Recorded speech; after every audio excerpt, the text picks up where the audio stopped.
back with Sandra Finley, President and CEO of the League of Black Women, founded back in the 70s when black women were on the boom right then and there, and we've kind of declined a little bit. But you guys have put together a really good framework. And tell me what it's all about and what you're calling it, too. We're calling it, well, its name is the Black Women's Economic Agenda. Okay. We call her Black Womanomics. Okay, okay. I love it. I love it. Okay. So what is it telling us? What did you guys, you got a group of women together, took you a couple of months to come up with this. What's in that packet?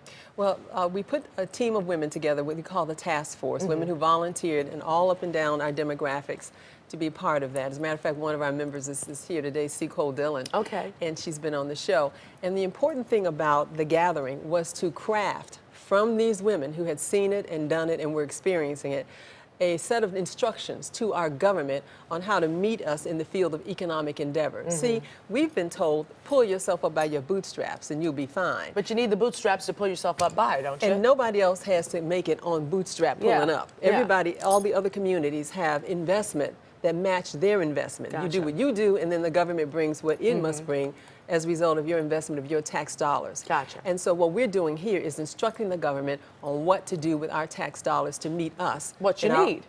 What we need in order to do what our ambitions tell us modern women should be about. Okay, and within that agenda, it's several tips for women who are out there, black women specifically, of course. Let's talk a little bit about them. First of all, you talk about economic security. Yes.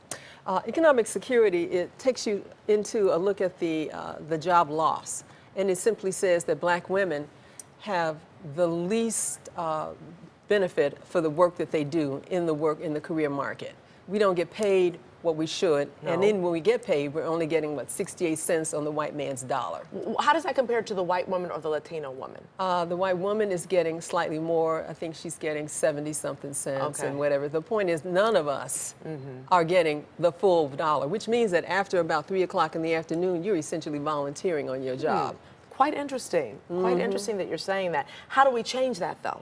What we do is that we instruct our government to direct its economic resources and the influence that it has on the companies that depend on it for their largesse to meet us fairly. You talk about economic equality and equity as well. Yes. Economic equality in this situation is to take a look at the idea that we should get what other people get for doing what we do. But equity is even more important, because if we were equal with white women today, we would still be underpaid. We would be at their 70-something cents instead of 68 cents. None of us want to go to sleep and wake up in that particular nightmare that they have. So what we want is restoral to the idea that we should be paid the full dollar for what we're worth and what we deliver.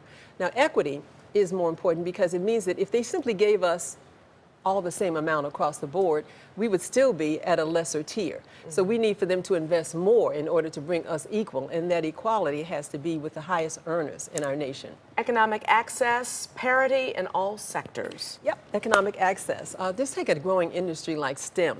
And then we're looking up, where are black women? We're looking at where are black women all at, and only 2% of us are practicing scientists and engineers.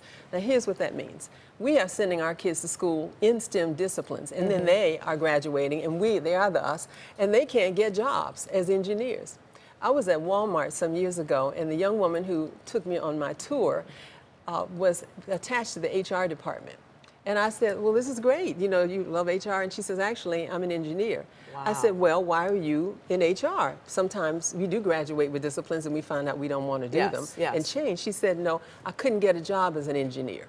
And so I thought that I would get any job and come in, and then I would make my way over to the engineering department. And I said, how's that working out? She says, not so well. So there are jobs there, they're just not hiring African-American women to do them. Exactly. And what our young people are doing are grabbing at whatever straws they can, not understanding this is a maze on the inside of the company. It is not a big open arena where you get in and run to the seat you want. Intentional pursuit for joyful living. Yes. Joyful living. Life, liberty, and the pursuit of happiness. Life, number one, guarantee in America, according to all the documents that rule our values, and 9 black women to date have been killed by the police. There's no consequence for killing black women. There's been no consequence for killing young black men. There's no consequence for killing black anybody in the United States of America. And so we don't have the first promise of our Declaration of Independence, which is life. Yeah, I want to read this.